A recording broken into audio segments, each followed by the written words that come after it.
Olá, pessoal, como é que vocês estão? Espero que vocês estejam todos muito bem, né? Bom, hoje nós vamos fazer algo relevante à aula passada, no caso, né? Vamos fazer, como é que eu posso dizer, né? Vamos, usando o título do livro, né, gente? Aplicar os conhecimentos, né? Daquilo que foi dito na aula passada, revisando um pouquinho a cada questão, é claro, né? Bom, abram na página 81 do livro didático de vocês, certo? E vamos acompanhar a aula direitinho. Prestem bastante atenção, ok? Vamos lá? Aplicando conhecimentos, página 81. Observe a capa reproduzida ao lado. Voltando. Observe a capa reproduzida ao lado. Este livro retoma a história de Malala Yousafzai, cujo trecho da autobiografia você leu na unidade 1, né? Lembram, né, aquele texto de autobiografia, eita, não está ajudando. Autobiografia de Malala, que foi uma menina, né, afegã, que levou tiro, por quê? Porque ela queria defender o direito das meninas terem, no caso, o direito de estudar, de terem os mesmos direitos que os meninos, né? E o que acontece? Ela escreveu uma biografia, contando uma autobiografia, gente. Ela escreveu uma autobiografia. Por quê? Porque foi ela mesma quem escreveu a história dela, certo? Se alguém tivesse escrito a história dela, então seria uma biografia, né? E aí, no caso, já seria em terceira pessoa, certo? Mas, como foi uma autobiografia, né? Ela mesma escreveu a história dela. Então, o que acontece? Ela escreveu em primeira pessoa, porque ela é a própria personagem da história, né? E vamos lá.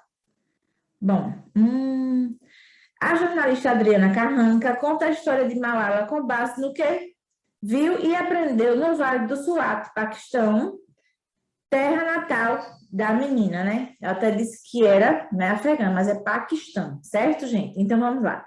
Aqui tem a capa do livro, né? Adriana Carranca, Malala, a menina que queria ir para a escola, né? Ilustrações Bruna Assis Brasil. Tem que chegar pertinho, né? Que é para poder enxergar. Bom, você está percebendo aqui, né? Assim você olha, você vê o quê? Você vê o título, você vê uma menininha com o livro na mão, né? Agora vamos para a página 81. Responda. A leitura da capa de um livro permite identificar o assunto que será tratado na obra. Observe o título e o subtítulo e responda. Bom, que informações são apresentadas ao leitor? O título. Qual é o título? Malala. Qual é o subtítulo? A menina que queria ir para a escola, gente, certo? Título, Malala. Subtítulo, a menina que queria ir para a escola. Então, vamos responder algumas coisas relacionadas a isso. No caso, a leitura da capa de um livro permite identificar o assunto que será tratado na obra. Observe o título, o subtítulo e responda, né? Que foi o que eu acabei de ler agora. Que informações são apresentadas ao leitor? Através do título e subtítulo, quais são as informações apresentadas ao leitor sobre Malala? Hein, gente? 2. Os elementos não verbais também contribuem para a compreensão do assunto que será abordado. Que elementos não verbais apresentados na capa permitem perceber que se trata da história de Malala? Bom, quando a gente diz elementos não verbais, gente, são as imagens, certo? Por que não verbais, professora? Porque não são letras, né? Quando a gente faz assim, linguagem verbal, a gente está falando da palavra escrita ou falada. Quando a gente diz da linguagem não verbal, nesse caso aqui, como foi que ele botou? Ele botou como elementos não verbais. Então, são as imagens, certo? Então, que elementos não verbais também contribuem para a compreensão do assunto que será abordado. Que elementos não ou os elementos não verbais também contribuem para a compreensão do assunto que será abordado. Que elementos não verbais apresentados na capa permitem perceber que se trata da história de Malala? Hein, gente? Vocês olhando para a capa, certo? Tem o quê? Tem algumas imagens, né? Então, quais são dessas imagens que permitem que vocês... vamos lá, cadê, Karine? Que permite que você perceba que se trata da história de Malala. Aí vocês vão pôr aí no caderno de vocês. Terceiro, no subtítulo, a menina que queria ir para a escola, foram usados artigos definidos ou indefinidos. Gente, identifique-os. Bom, a menina que queria ir para a escola. Bom, lembram da aula passada, quando a gente falou artigos definidos, né? O, a, os, as. Artigos definidos. Artigos indefinidos. Uma, uns, umas. Qual é a função do artigo definir? Hein, gente? É especificar, né? Então, e do indefinido, né? O indefinido, ele, no caso, ele generaliza. Já o artigo definido, ele especifica, você sabe exatamente qual é a coisa que ele está falando. Quando ele fala, a menina que queria ir para a escola, não é isso? Ele usa o artigo que a gente... Artigo, né? Por quê? Porque ele sabia justamente quem era essa menina, certo? Aí vocês vão dizer quantas vezes esse artigo foi usado e que artigo é esse, certo? Bom, quarta questão. Quais substantivos foram acompanhados por esses artigos? Vocês perceberam aí, né? Tem os artigos e quais foram os substantivos, né? Que foram acompanhados por eles. Quais foram os nomes que esses artigos definiram? Hein, gente? Vejam aí direitinho e ponham aí quais são esses substantivos, certo? 5. Esses artigos generalizam ou particularizam substantivos que os acompanham? Justifique sua resposta. Bom, quando o artigo ele é definido, ele o que, gente? Ele particulariza, não é isso, gente? Ele diz exatamente quem é. Quando o artigo ele é indefinido, ele generaliza, certo? Então, vejam aí, se esses artigos citados no subtítulo do livro, se eles generalizam, vou ler a língua toda, se eles generalizam ou se eles, no caso, particularizam, né? Se eles dizem exatamente quem é, né, gente? Preste atenção na frase, com carinho, certo? Com carinho. E aí, façam aí direitinho. Vamos lá. Sexta questão. Se no lugar de a menina que queria ir para a escola, o subtítulo fosse uma menina que queria ir para uma escola, o sentido seria o mesmo? Justifique sua resposta. E aí? Já que o artigo definido, ele particulariza, ele diz exatamente quem é, né? Quando a gente diz o quê? Quando a gente usa o artigo indefinido, ele generaliza. Então, essa escola, então, essa menina, poderia ser o quê? Deixaria de ser Malala e poderia ser qualquer menina. Não é, gente? Então, aí vocês vão dizer aqui qual foi a mudança, né, que houve em relação ao sentido entre a frase que foi usado o artigo definido e aqui que foi usado o artigo indefinido, certo?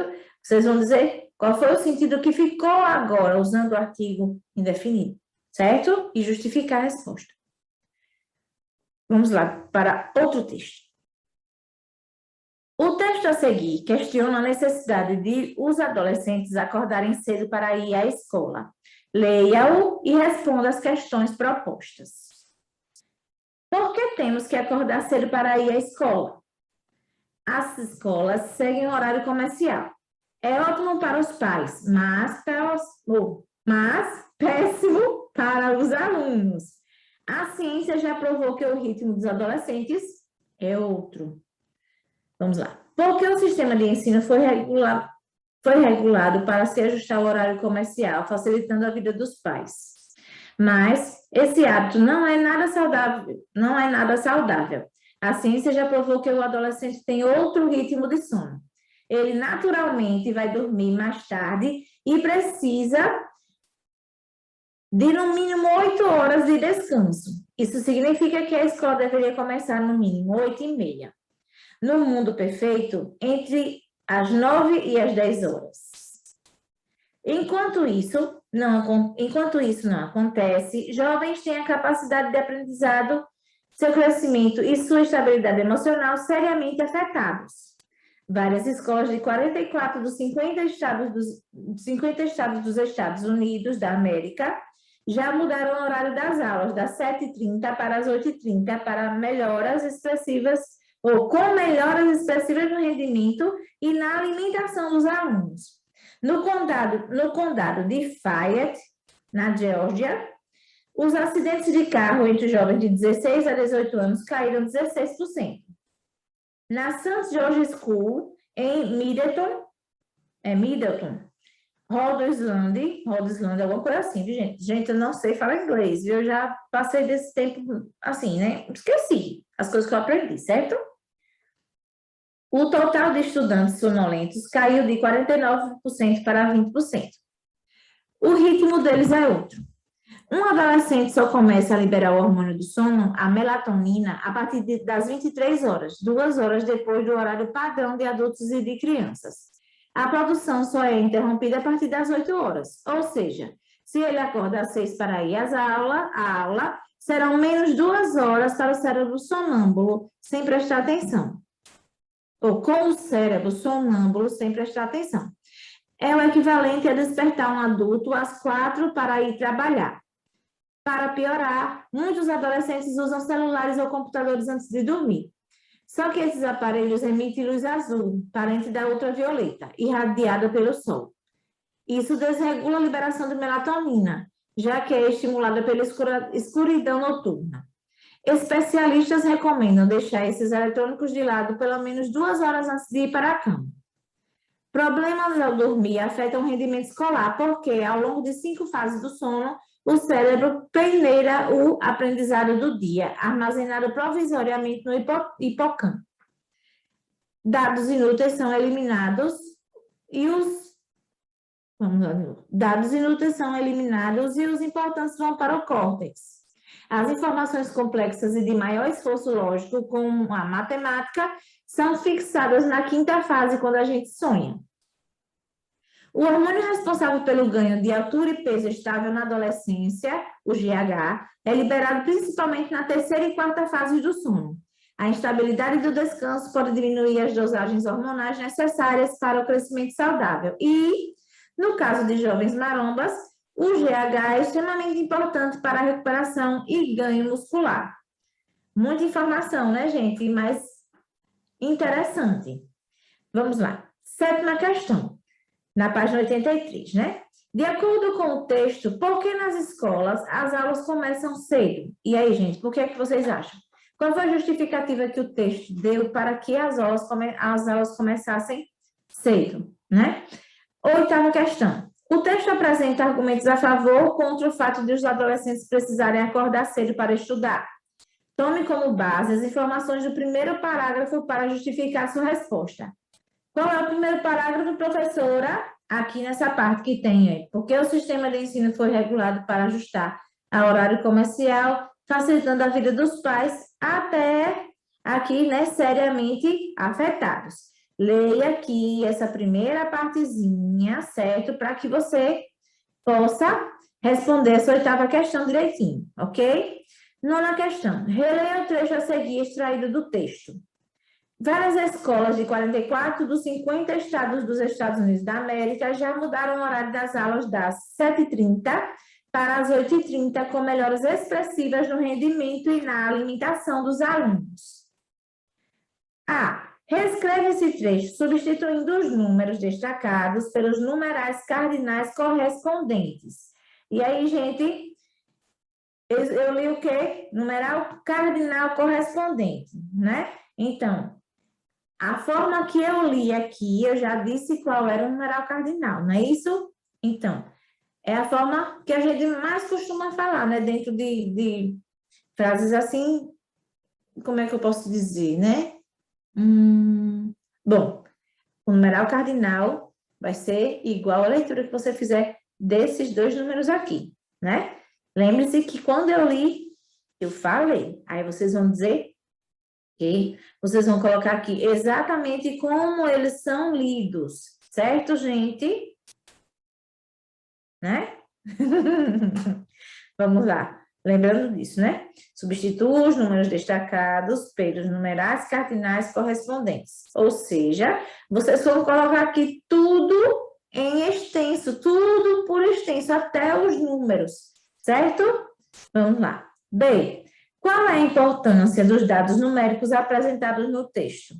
Gente, o que é que acontece? Dados numéricos, eles ajudam, né, as informações, eles complementam as informações. E foi justamente o que aconteceu aqui. Vejam direitinho e vejam qual é a importância desses dados numéricos, certo? 10ª questão, né? Releia mais um trecho do texto. As escolas seguem horário comercial. É ótimo para os pais, mas péssimo para os alunos. A ciência já provou que o ritmo dos adolescentes é outro. Caso o autor quisesse escrever esse trecho da notícia empregando substantivos destacados no singular, como seria escrito? Bom, quando o substantivo ele está no singular, no caso desses aqui, né? Olha, tem escolas, pais, alunos e adolescentes. Quando ele, aqui está tudo no plural, né? Então, quando ele vai para o singular, ele vai perder o... Lembram? Quando está no plural, acrescenta o S, né? No caso dessas palavras aqui, viu, gente? Quando está no singular, retira o S. Nesses casos aqui especificamente, né? É claro que tem outras mudanças quando se trata de outras palavras, certo? Letra A. Caso o autor quisesse... Oh, meu Deus, aí eu escrevi... De novo repetir. Estou gostando de repetir as coisas hoje, né? Não é possível um negócio desse. Agora, então, vamos para a letra B, certo, gente? Leia a frase que você escreveu e observe quais palavras foram alteradas, além dos substantivos. Por que foi necessário fazer as alterações nessas palavras? Gente, lembram-se da questão da concordância nominal, né? O que é que acontece na concordância nominal? O substantivo, né, tem que concordar com o quê? Ou melhor, o substantivo tem que concordar com seus determinantes e os seus determinantes têm que concordar com o substantivo. Quem são os determinantes, professora? Né? O artigo, o adjetivo e o numeral, né? Então, todos esses três têm que concordar com o substantivo. Artigo, adjetivo e numeral, certo? Para que fique tudo certinho, né? Com a sonoridade bem gostosa, né? Tudo com a concordância nominal correta, né, gente? Então, vejam aí como foi que ficou, né? Tudo isso daí após serem feitas as alterações. Ponham aqui, ok? Agora vamos para a 11ª questão. Reescreva os trechos a seguir, substituindo os substantivos destacados pelos substantivos que estão entre parênteses. Faça as alterações necessárias para garantir a concordância nominal correta. Letra A. Dados, que é a palavra que está em negrito, né? Destacada. Dados, né? Inúteis são eliminados e os importantes vão para o córtex. No caso, vocês vão o quê? Transformar essa palavra, no caso, vocês vão tirar a palavra dados, né? Não vão transformar nada, né, gente? Vocês só vão tirar uma e colocar outra. Oh, meu pai, carinho, o que é que está acontecendo com você hoje? Está esquecida demais, né, gente? Normal. Então, vamos lá. Brincadeiras à parte, né? Vamos lá, vocês vão trocar o quê? A palavra dados, que é a palavra que está destacada, pela palavra informações, certo? E aí, o que é que acontece? Caso vocês precisem fazer alguma alteração na frase, aí vocês fazem, certo? Caso precisem. ok? B.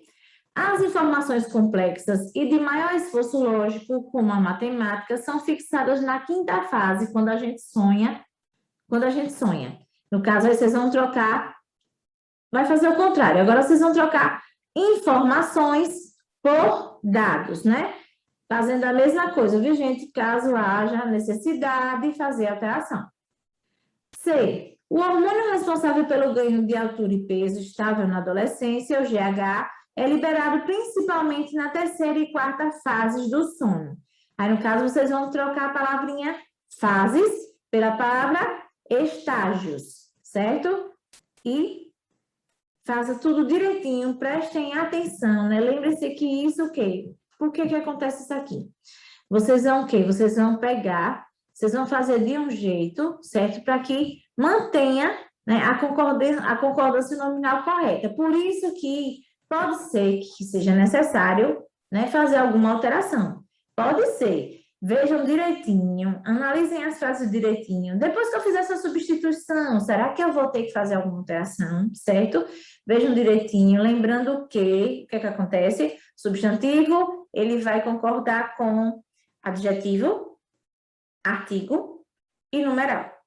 E o numeral, o artigo e o adjetivo vão concordar com o substantivo, né? Tem que ficar tudo bonitinho, tudo encaixadinho, certo? Bom, pessoal, nossa atividade, infelizmente, vai ficar por aqui. Mas não fiquem tristes não, porque essa é a nossa primeira aula da semana ainda, certo? Ainda teremos mais 2 aulas para frente. Então, vamos nos ver logo, logo, logo, certo? Bom, pessoal, não posso deixar de falar de forma alguma nas aulas, né? Para que vocês continuem se cuidando, né? As coisas estão melhorando, mas não acabou. Portanto, cuidem-se e cuidem das pessoas que vocês amam. Certo, galerinha? Não é por aí não, Karine. Começa. É assim que começa, né? Vamos lá. Um abraço apertado, um beijo no coração e até a próxima. Com fé em Deus.